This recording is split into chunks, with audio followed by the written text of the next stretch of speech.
안녕하십니까. 여의도판 시청자 여러분. 요즘은 눈이 뜨고 나면 코로나로 몇 명이 걸렸나, 또 몇 명이 목숨을 잃었나, 참 문제점이 큽니다. 또한 태풍이 또한 중형급이 곧 올라온다고 합니다. 우리 국민들이 시련에 빠져 있는 동안 정치하는 분들 뭘 하고 계시는지 정말 답답합니다. 자, 오늘은 여러분 그러나 좋은 소식도 하나 가지고 왔습니다. 여러분들 우리 여의도판을에서 인사드린 우리 김병준 전 미래통합당 비대위원장님을 모셨습니다. 예, 대표님 안녕하세요. 예, 안녕하십니까. 제가 오늘 그 좋은 소식이라는 것을 하나 말씀드린 게 뭐냐면은 특히 오늘 이 학생들, 젊은이들이 이 방송을 좀 많이 봤으면 하는데, 예, 이 우리 대표님이 뭐 양력은 행정관료이시고 교수이시고 정치인이시고 더 이상 뭐 말씀드릴 게 없습니다. 그래서 이번에 정말 이 젊은 학생들을 위하여 책을 출간하셨습니다. 그걸 잠깐 한번 여쭤보겠습니다. 말씀 부탁드립니다. 예. 아니 뭐 그게 정말 좋은 소식인지 큰 소식인지 모르겠습니다만 저로서는 의미 있는 일이었습니다. 책을 제가 오랫동안 그 지방자치론이라는 책을 오래전에 이제 썼고, 또 사실은 그 책 가지고 뭐 속된 말로 재미도 좀 봤습니다. 많이 팔았죠. 보통 보면 이제 대학 교재들이 나와가지고 개정판 한번 제대로 못 찍고 사장 내는 경우가 많은데, 이 책은 이제 계속 잘 팔리는 책이었고, 그러다 보니까 거의 매년 또는 매 학기 이렇게 수정을 하면서 한 지난 1, 20년간 쭉 그 새로운 모습을 늘 갖추고 있었는데, 한 가지 굉장히 민망한 게 있었어요. 그게 뭔가 하면 책값이 너무 비싸요. 예, 바로 그 점입니다. 제가 희소식이라는 게. 책값이 4만 원 가까이 됐고, 이번에 또 개정판을 내려고 하니까 한 4만 원이 훨씬 더 넘어가는 그런 상황인데다가, 또 하나는 책이 한 700페이지 두껍다 보니까 대학 교재도 이게 무겁습니다. 그렇죠. 들고 다니기도 너무. 그래서 제가 이번에 아예 이걸 전자북으로 내자. 그리고 거의 무상 내지는 거의 무상에 가까운 그 가격으로 좀 학생들에게 보급을 하자. 또 우리 그 지방 의원들을 포함해서 지방 공무원 등 뭐 여러 그 실무하시는 분들한테 좀 싸게 공급을 하자 이랬는데, 무상은 못하고 결국 지금 한 뭐 3,500원인가 3,600원에 지금 팔리고 있는 걸로 알고 있습니다. 전자북으로. 더 내리셨네 지금 처음에 말씀했었던 것보다. 예, 그 왜냐하면은 하여튼 낮출 수 있는 데까지는 다 낮춰보자 해서 이제 낮췄는데, 이게 제가 참 꿈을 꾸고 있는 게 하나 있습니다. 그게 뭔가 하면 이 전자북이기 때문에 언제든지 수정과 개정이 가능합니다.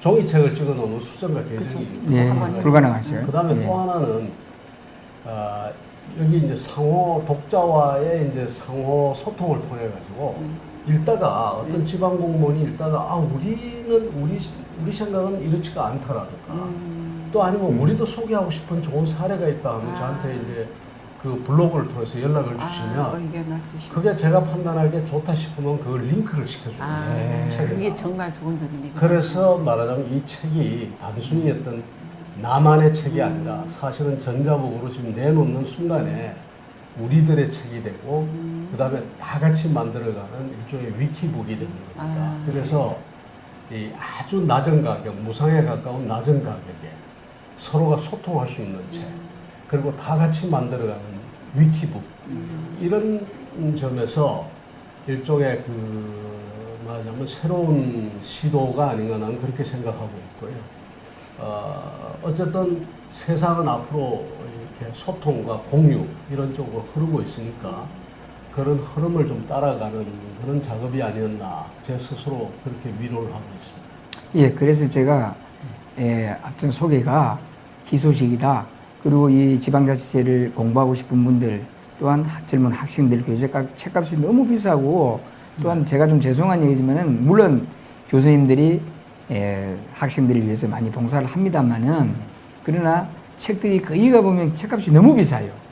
책 한 권 보통 뭐 서점에 가서 손 잡으면은 뭐 4, 5만 원, 뭐 또 좀 더 저기 한 건막 5, 6만 원씩인데 정말 이것은 요즘 경기도 어렵고 또한 그 책값에 대한 우리가 굉장히 걱정이 많습니다. 그런데 이 교수님께서 정말 이거는 봉사가 아니냐. 이게 바로 네, 이걸 계기로 했어요. 예. 사실 저뿐만 아니라 제 친구들부터 시작해서 좋은 책이 있으면 그 좋은 책 좀 내놔라. 내놓자 우리가. 예. 내놓고 오히려 그렇게 내놓는 과정에서 여러분들이 도와주실 분들도 나올 거다. 예를 들어서 그 손해보는 인쇄를 못 받아 손해를 보게 되면 그 손해보는 인쇄 정도는 내가 감당해 줄게. 이런 분들은 나설 수가 있거든요. 그리고 그래서 세상이 조금씩 더 좋아지는 거 아니냐. 그리고 지식을 서로가 공유하고 또 같이 생산하고 하는 그런 길이 열릴 수 있다. 이렇게 보고 있습니다. 그래서 좀 이번을 계기로 해서 저는 주변에 그런 어떤 공유 지식에 관한 문화 이런 걸 좀 만들자고 이야기를 하려고 합니다.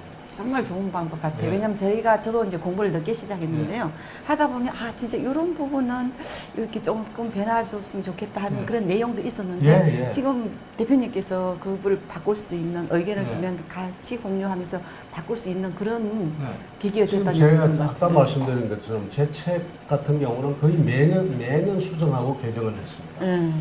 다른 책은 앞서 말씀드린 게 한 판 찍어 놓는데 그 판이 다 안 팔리니까 그렇죠. 새로 찍을 수가 없었어요. 근데 이제 저 같은 경우는 계속 매년 바꾸는데도 불구하고 세상이 워낙 빠르다 보니까 제도도 변하고 그다음에 상황도 변하고 그러니까 이걸 바꿔 넣는 것도 어떨 때는 보면 1년씩 기다려야 돼요. 그렇죠. 1년씩 기다렸다가 또 다음에 담고 하는데 이제는 최소한 그게 한 3개월마다 아니면 뭐 6개월마다 이제 언제든지 이 전자북을 통해서 바꿔줄 수 있다. 그리고 전자북 한번 산 분은 자기 서가에 이제 전자북으로서 이제 보존하고 있지 않습니까? 보존하고 있지만 자기는 보존하고 있지만 그 보존된 책은 계속 바뀌는 겁니다. 서로 연동이 돼가지고. 연동되게끔. 예, 그러니까 제가 책을 다시 바꾼 책을 집어 넣으면 그 책 내용도 다시 또 바뀌거든요.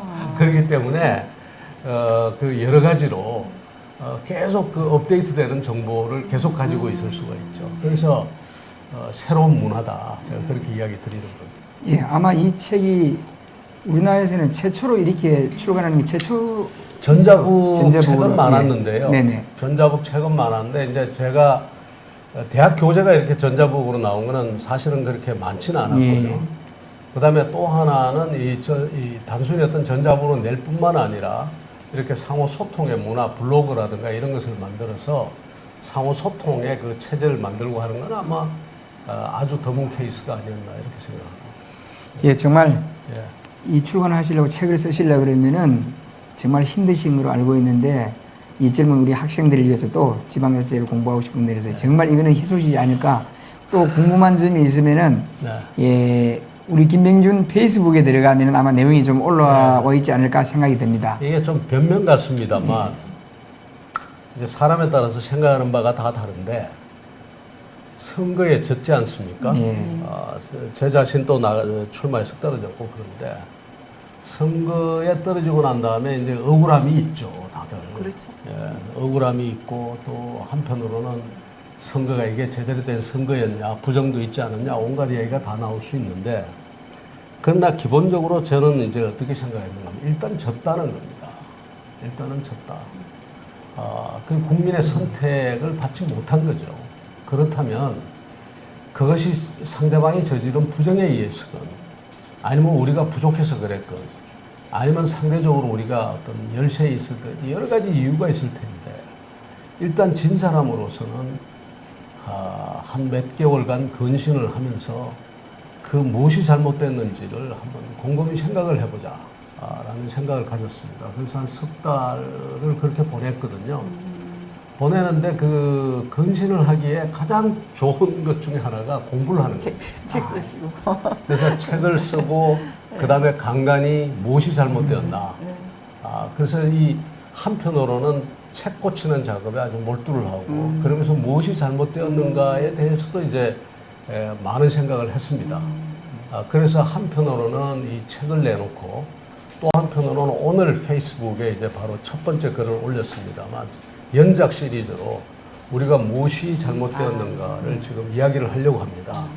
그리고 이 문재인 정부를 어떻게 이해하고 우리가 어떻게 대처해야 되겠는가 하는 연작 시리즈로 이제 쭉 내놓을 생각입니다. 근데 이거를 사실은 강연이라든가 여러 다른 형태로 그 간담회나 아니면 워크숍이나 이런 형태로 지금 제가 이야기를 하려고 다 플랜을 짰는데 이 코로나 때문에 그렇습니다. 움직일 수가 네. 없게 돼 있어요. 네. 우리 이성복 우리 위원장님도 그런 계획을 좀 세우고 하셨는데 이 다 코로나 때문에 움직일 수가 없어요. 그래서 할 수 없이 이런 그 글로라도 오늘 아침부터 시리즈로 내놓을 작정입니다. 혹시 관심 있으신 분은 오늘 아침에 제가 올린 페이스북 글을 봐주시면 감사하겠습니다. 예, 그리고 또 하나 정말 오늘 이 위원장님께서 말씀하신 게 귀에 제가 하나 솔깃하게 들어오는 게 있습니다. 제가 그동안 많은 정치인들하고 접합을 하고 이 대화를 해보고 하는데 선거를 지고 나면은 반성을 안 합니다.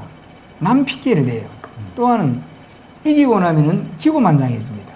저는 솔직히 말해서 그 부분이 정말 못마땅하게 생각합니다. 그런데 정말 선거, 이번에 제가 알고 있기로는 선거도 뭐 정말 떠밀리다시피 그 흠질을 가셨는데, 말씀하시는데 책임을 지시려고 흠질을 가셨는데, 선거가 끝나시고 나자마자, 그래, 내가 무엇을 잘못했는지, 또 무엇을 또 그동안에 내가 좀 더 봉사를 해야 될지, 이건 이 젊은 학생들뿐만 아니라 우리 국민들에게도 이 부분은 정말 되새겨 봐야 될 부분이고, 우리 정치인들이 정말 오늘 아침에 김병준 비대위원장 말씀은 좀 깊이 들으시고 가슴에 새기시기를 바랍니다. 자, 그리고 제가 네네. 부끄러운 이야기를 하나 하겠습니다. 내가 미국서 유학 시절에 소위 굉장히 어려운 시험 하나, 종합시험이라는 걸 치는데 그 종합시험에서 제가 떨어졌어요. 어디서 떨어졌는가 하면 미국 정치 분야에서 떨어졌습니다. 시험을 떨어졌어요. 시험 자체가 굉장히 어려운 시험이에요. 2주간 시험 치고 한 과목 칠 때마다 들어가가지고 하루씩 일주일에 2번 치는데 들어가면 아침 9시부터 오후 6시까지 이 쓰는 겁니다. 쓰고 나면 막 손이 이렇게 타이프라이터도 못 쓰게 하니까 이 막 손이 이렇게 부풀어 오를 정도로 하루 종일 수십 페이지의 답안을 쓰는데 나는 공부를 굉장히 많이 했다고 했는데 미국 정치에서 떨어졌는데 미국 정치에서 떨어졌다고 해서 그것만 떨어지는 게 아니라 과목만 낙제하는 게 아니라 전체 시험에서 떨어져버려요. 너무나 화가 나는. 난 정말 공부를 많이 했다고 생각했고 그리고 교수들이 내가 동양인이라고 한국 사람이라고 미국 정치를 모른다라는 선입관 때문에 나를 떨어뜨린 것 아니냐. 그래서 교수들한테 막 항의를 하려고 했어요. 근데 지도교수가 나를 딱 잡아서 얼마 전에 돌아가셨습니다만 나를 잡아가지고 네가 그럴 게 아니라 지금 노트를 들고 그 교수 이제 채점위원이 7분이었는데 7명 한 명 한 명을 찾아가가지고 내가 무엇을 잘못했습니까? 라고 가서 멘트를 받고 그것을 전부 적어서 나한테 가지고 와라. 그런데 제가 억울한 심정에 펄쩍 뛸 판인데 한 분 한 분을 찾아가서 그분들 멘트를 제가 받아 적는 것 자체가 너무나 고통스러운데 그 지도교수가 저를 설득해서 가서 다 받아 적어라. 그래서 제가 가서 받아 적는데 받아들일 수가 없어요, 도대체. 내가 이렇게 잘못했나 하고 받아들일 수가 없는데 그 7번을 다 돌았습니다. 네. 다이 속을 삭히면서 이제 돌아가지고 와서 읽질 못해가지고 한 달 뒤에 제가 그걸 다시 읽었어요. 읽으니까 그렇구나, 이런 부분은 맞구나. 어쨌든 제가 6개월 뒤에 다시 시험을 쳤습니다. 시험을 쳤는데 이번에는 뭘로 됐는가 하면 distinction, 말하자면 탁월이라는 그 등급을 받아서 제가 학위를 하고 왔는데 제가 지금 생각할 때 그때 제가 만일 그 컴프레hen시브 그냥 그 종합시험에 1차에 붙어버렸으면 내가 뒤에 한 그 6개월 동안에 내 반성과 공부가 없었다 이 말입니다. 그러면 오늘의 저도 없었어요. 굉장히 기고만장했을 거고 나는 그냥 내가 잘해서 시험이 된 것처럼 나중에 6개월 동안 공부를 더 해보니까 내가 너무나 부족했던 거예요. 정말 이 박수를 한번 보내야 될 그런데 말씀입니다.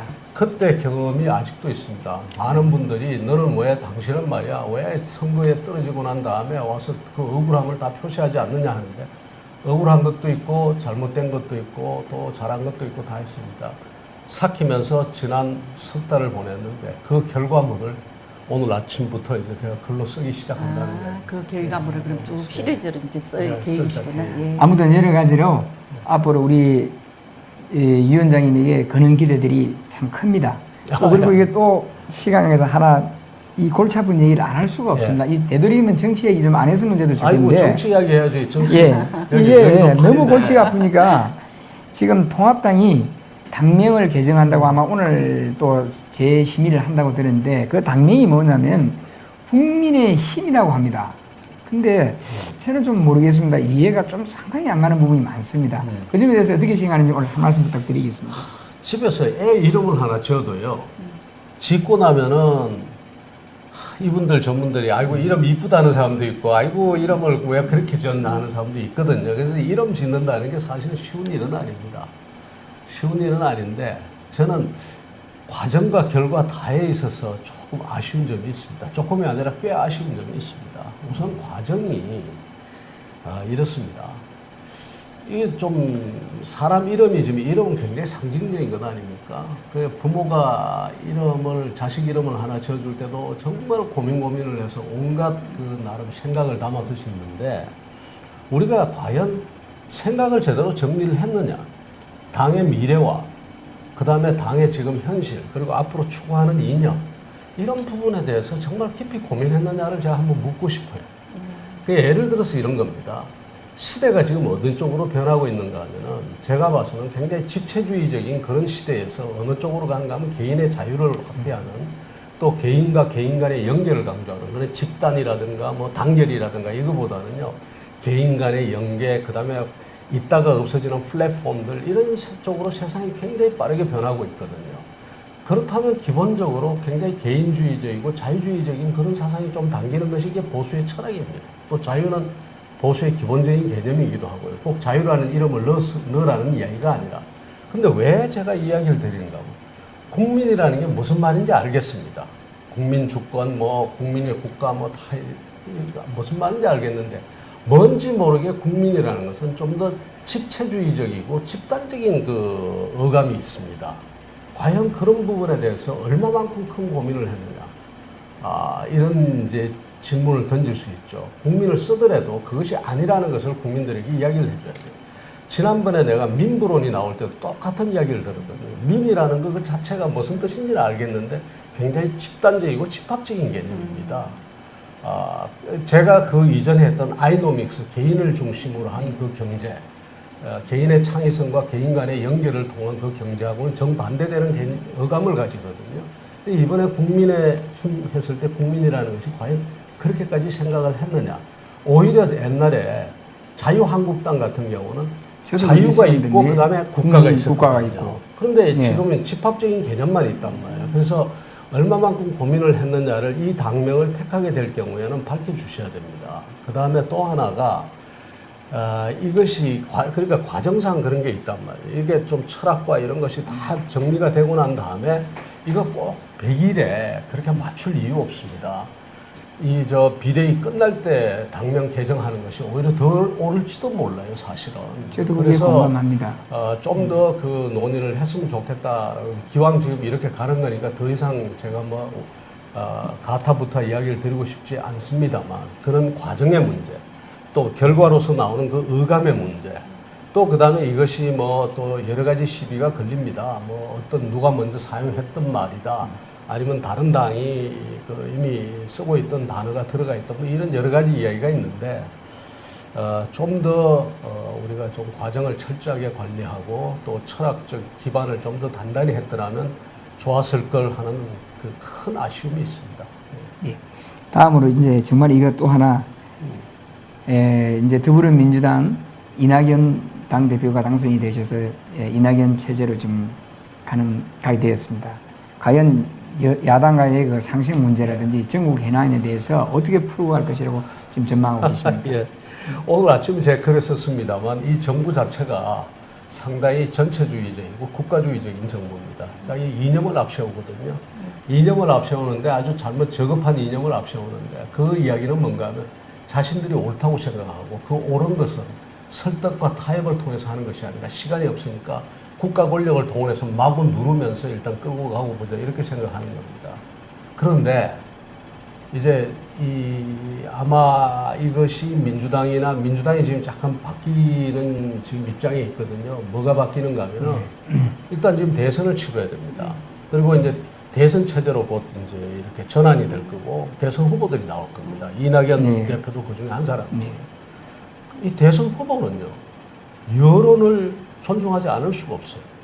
그리고 표를 의식하지 않을 수가 없습니다. 지금 문 대통령과 상당히 다른 입장에 네. 놓일 겁니다.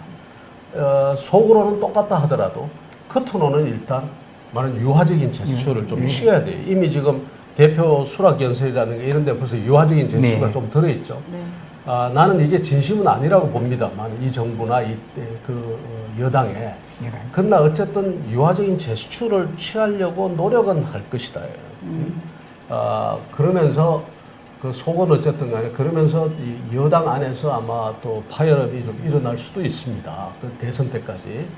그러나 기본적으로 누가 혼이 나느냐. 결국 문재인 대통령이 좀 혼이 나게 돼 있지 않을까 이런 생각을 합니다. 네.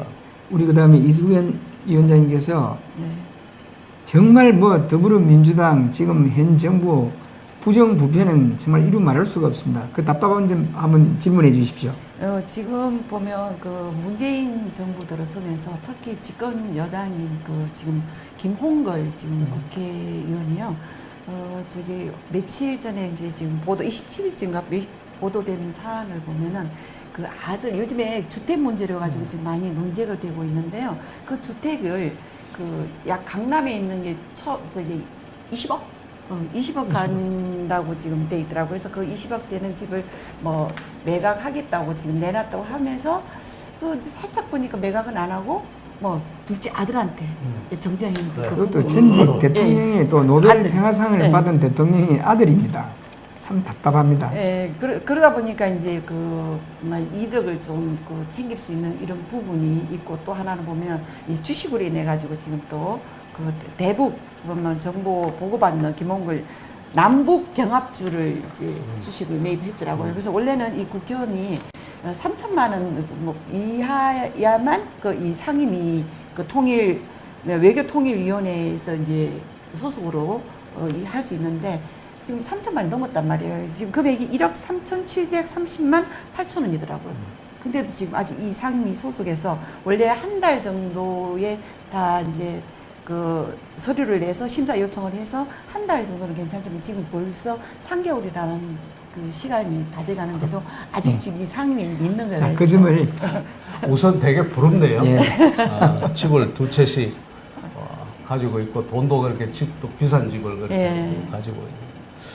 참 부러운 게 따로 부러운 게 아니라 제 스스로 좀 굉장히 좀 기가 죽네요. 평생을 열심히 살았다고 살았는데 전 사실은 뭐 그렇게 게으르게 살지는 않았습니다. 누구나 다 그렇겠습니다만 죽으라고 열심히 뭐 글도 쓰고 또 책도 보고 강연도 하고 교수 중에서는 제가 잘 버는 교수였습니다. 예.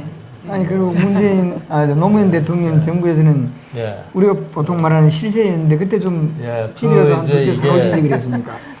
했는데 얼마 전에 재산 신고를 했습니다만 그 양반 가진 집값의 뭐 3분의 2나 될까요? 전 재산 다 해봐야 3분의 2가 아니라 반쯤 되겠네. 뭐 그 집 한 채 값에 그런 돈을 가지고 있는데 나이도 저보다 젊고 그다음에 직업도 그렇게 다양한 직업을 가졌던 분이 아닌 것 같은데 어떻게 그렇게 돈이 많은지 참 부럽고요. 세상 사는 요령들이 다 다른가 보다 그런 생각이 들고 그러나 기본적으로 옳지 않습니다. 만약 그렇게 하고 싶으면요 정치하지 마십시오. 정치 안 하면 됩니다. 그 정치하지 않고 뭐 집을 두 채를 가지든 세 채를 가지든 자본주의 사회에서 나름대로 자기가 열심히 노력해서 돈을 벌어서 가지고 있으면 좋죠. 그러나 정치를 하겠다라고 이야기를 하고 그 이전에 전직 대통령의 아들이라는 그 전직 대통령의 아들로서의 그 나름대로의 도덕적 의무가 있는 겁니다. 그러니까 도대체 자신이 누구인지를 잘 파악을 못 하시는 것 같아요. 그러면 안 되고 그리고 지금이라도 그럼 관두십시오. 국회의원 그건 뭡니까? 아무것도 아니잖아요. 뭐 국회가 이제 300분의 1 아닙니까? 결국 국회. 그리고 또 지금 현재의 권력이라는 것이 많은 부분 시장에 가 있고 또 시민사회에 가 있고 국민들 안에 권력이 있습니다. 여의도 안에 권력이 있는 게 아니거든요. 그런 상황에 뭐 그렇게까지 그걸 하시려고 그렇게 이것도 챙기고 저것도 챙기고 우리가 글을 쓰다 보면요. 항상 글 쓰면서 늘 뭐를 생각하는가 하면은 무엇을 쓰겠다는 것보다도 무엇을 안 쓰겠다라고 하는 것을 결정하는 게 굉장히 중요합니다. 그렇지 않으면 좋은 글이 나오질 않습니다. 인생을 사는 데 있어서도 무엇을 하겠다가 아니라 때로는 무엇을 안 하겠다라고 결정하는 것이 굉장히 중요하거든요. 그래서 하는 것이 있으면 안 하는 것도 있어야 됩니다. 그래서 이것저것 다 하겠다고 하면 그 인생이 꼬이게 돼 있습니다. 결국 많은 사람들에게 욕을 보이게 돼 있고. 그래서 결정하십시오. 결정하십시오. 이건지 저건지. 집 두 채 가지는 것 전 죄악 아니라고 생각합니다. 자본주의 사회에서 그럴 수 있습니다. 또 국가가 잘못해가지고 사람들에게 전부 가서 집을 두 채, 세 채 가지는 것이 인생을 사는 아주 좋은 방법이라고 지금 국가가 오히려 가르치고 있거든요. 이때까지. 그런 점도 있습니다. 그래서 난 그거 욕하고 싶지 않은데요. 만일 그러고 싶으면 이것저것 정치는 안 하겠다고 생각하시는 게 맞습니다. 예, 제가 마지막으로 시간이 없으니까 간단하게 하나 꼭 궁금한 거를 한번 물어보고 여쭤보고 싶은 게 있습니다. 우리 국민들이 대다수 알고 있기를 김명준 그러면 노무현 전 대통령의 실세다. 또 정치일 하는 그 청와대의 정말 문고리 실세다. 이렇게 다 보고 있습니다. 그런데 보통 보면은 대통령 실세쯤 되면은 뉴욕도 말고 청탁, 기타 등등이 무궁무진하다고 저는 보고 있습니다. 그런데 정말 그 많은 고초도 치러오시고 알고 계시는데 그 유혹을 물리칠 수 있는 비결이 있다고 저는 보거든요. 그 사람이 아무나 그렇게 할 수 없습니다. 괴물생심이라고 돈을 보면 탐이 나고 누가 와서 쉽게 말하면 접근해서 뉴욕을 끌려가기 마련인데 정말 나는 그 부분이 많은 분들도 거기에 대해서 김병준에 대한 그 궁금증이 저분 참 어한 분이다. 그런데 사실 저도 보니까 가진 게 없으시더라고요. 뭐 책 쓰고 뭐 해서 집도 있고요.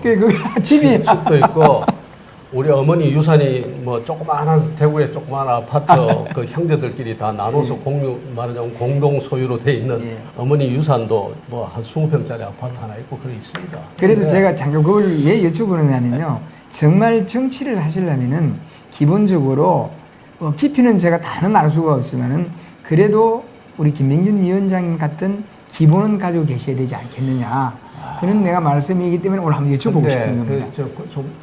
저한테 이제 어떻게 보면 이제 제가 과한 말씀입니다. 그게 뭔가 하면 사람이 완벽한 사람이 어디 있습니까? 그러나 문제는 뭔가 하면 정말로 권력을 이용해서 또 그 다음에 무슨 큰 돈을 받아가지고 어떻게 하는 그거는 참여정부 때는 뭔가 하면 제가 무너지면 정부가 무너진다는 생각을 했었습니다. 네. 그러니까 그거는 제가 이제 써놓은 글이 있습니다. 참으로 함부로 욕을 못 하겠더라. 이 사람 저 사람 함부로 돈 받은 사람들. 왜냐하니까 정치를 하고 행정하는데 우리 사회가 나름대로 돈을 필요로 하더라 이 말입니다. 근데 저 같은 경우는 좀 특이하게 오히려 돈이 없는 것이 사람들이 저보고 밥 사라고 그러지 않습니다. 또 그다음에 비싼 밥 사라고 더더욱 그러지 않습니다. 그렇기 때문에 어딜 가도 설렁탕한거리면 되고 뭐 그렇습니다. 그러다 보니까 아무래도 경비가 적고요. 이번 선거를 치르는데도 저 사람한테는 어차피 돈 나올 때가 아니다 이렇게 돼 있으니까 그다음에 돈의 수요도 적고 그렇습니다. 그래서 그리고요. 그다음에 무슨 또 나름대로 제가 벌어 쓰는 방법이 있었습니다. 다행히 강연이나 강의가 요즘도 많습니다만 강연 강의가 그 수입이 괜찮았습니다. 그래서 그런 돈으로 충분히 쓸 수 있는 것도 있어요. 물론 공직을 하면서는 그걸 못 하지 않습니까? 그러니까 공직하면서 제가 빚을 좀 졌는데 아직도 다 못 갚고 있습니다. 아직도 못 갚고 있는데 여전히 이제 그걸 지금 어떻게 하든지 지금 그걸 좀 갚을 길이 있어야 되는데 지금 나이 들어서 어떻게 갚겠습니까? 근데 대표님 그 외부에서 저는 요즘에 대표님과 가까이 하다 보니까 그 내 대표님의 그 청년했던 그 사실을 잘 알고 있는데요. 일부 외부에서 보기에는 그 노무현 정부 때 완전히 시세였잖아요. 그래서 네. 재산이 어마어마 있으리라 지금 다들 생각하는 그렇게 생각하죠. 아. 예, 예. 뭐 어디 감춰놨지 않겠느냐. 네, 뭐 이런 그래서 제가 조사도 예. 받았습니다. 예, 예. 조사도 받았는데 오히려 그 조사를 해준 사람들이 굉장히 고맙더라고요. 저한테 아무것도 없다는 것을 국가가 증명을 해줬으니까 얼마나 다행입니까. 그래서 그런데 우리 사회에서는 그런 오해도 보편적으로 있습니다. 네, 그렇죠. 보편적으로 있고 여태 위 사람들 그래 예, 왔으니까. 그래 왔으니까. 그 다음에 또 사실은 좀 마음만 먹으면 쉽게 또 할 수 있는 길도 있습니다. 제가 모르는 것도 아니고요. 그러나 이제 우리가 이렇게 생각해 보면 어떨까요? 저도 완벽한 사람이 아니고 저도 참 흠이 많은 사람인데 제가 얼마 전에 그 책을 썼습니다만 아빠 세상에서 가장 무거운 이름이라는 책을 쓴 게 있는데 네, 제가 그 알고 있습니다. 제가 예. 인생에 있어서 가장 성공의 잣대 중에 하나 네. 그가 뭐냐? 그게 대통령이 되는 것도 아니고 총리가 되는 것도 아니고 그게 무슨 뭐 국회의원 10선을 하는 것도 아니고 결국은 가장 기본적으로 자식들로부터 그 존경을 받을 수 있는 사람. 또 그 다음에 그 가족들로부터 왜냐하면 가족이야말로 제일 잘 알지 않습니까? 그 아버지가 어떻게 하고 어머니가 어떻게 행동하고 정말 자는 습관부터 시작해서 밥 먹는 습관, 이야기하는 것 물론 밖에 일은 다 모르겠습니다만 그런 하나에서부터 자식들로부터 그렇게 미움을 받지 않는 부모 이것도 성공의 잣대 중에 하나다라고 이제 저 생각을 하거든요. 그런데 자식들이 금방 압니다. 벌써? 뭘 아는가 하면 넥타이 하나가 바뀌어도 그 다음에 차가 한 번 바뀌어도 자식들은 뭔가 하면 저 돈이 어디서 나왔지? 이렇게 보게 되거든요. 그런 점에서 자식들한테 부끄럽지 않으려고 하는 그런 심정 그런 건 조금 있었습니다. 정말 오늘 이 아침 이른 시간에 시간 내주신 것도 감사한데 정말 첫머리의 책 정말 그는 희소식이라고 저도 생각합니다. 우리 젊은 학생들과 또한 책을 사서 공부하고 싶은 우리 그 지방자치제를 지금 공부하고 싶은 분들이 아마 많은 도움이 되리라고 생각합니다. 또 하나 우리가 정치를 하면서 저도 많은 분을 봐옵니다만은 우리 김민준 비대위원장님이 오늘 아침에 말씀드렸던 부분이 뭐냐면은 반성하자. 정말 이건 귀담아 들어놔야 될 것 같습니다. 이게 기본입니다. 저도 반성. 그러면서 우리에게 뭔가 정말 젊은 학생들에게는 저도 아직 그 책을 보지는 못했습니다만은 큰 선물이 아닐까. 내가 이렇게 해서 출마를 해서 낙선을 했지만 내가 그동안에 내가 허비한 생활을 보내지 말고 이는 내가 그동안에 이는 좋은 책이라도 발간해서 내가 봉사를 하자. 이건 대단한 결정이고 선거를 보통 지고 나면요 머리 아프다고 여행 간다든지 산속에 가고 뭐 어디 뭐 종교 있는 분들은 뭐 기도원 가고 어디 뭐 절간에 가고 하는데 정말 대단한 결심이라고 생각하고 자꾸 부끄럽게 하지 아닙니다. 마십시오. 현실적인 이를 그대로 직면적으로 여러분들에 전달할 수 있는 것 정말 감사하게 생각하고요. 부끄럽지 않는 아버지가 되다. 네, 그래서 저도 제가 그렇다는 게 아니라 노력하자는 거죠. 조만간에 저희들이 여의도판뿐만 아니고 페이스북에도 거의 아마 올리려고 생각을 하고 있습니다. 김병준의 세상 사는 얘기와 좀 전에 말씀드린 그 책을 이 전문 서적 외에 출간해 놓은 게 있습니다. 그 책을 한번 보시면서 한번 우리가 많은 얘기를 한번 들어보는 시간을 갖도록 하겠습니다. 오늘 그리고 마지막으로 우리 여의도판에서 꼭 드리고 싶으면 정치하는 분들 똑바로 들으세요.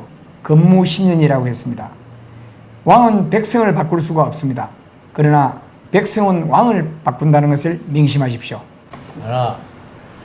어떤 분이 오늘 아침에 제가 페이스북에 글을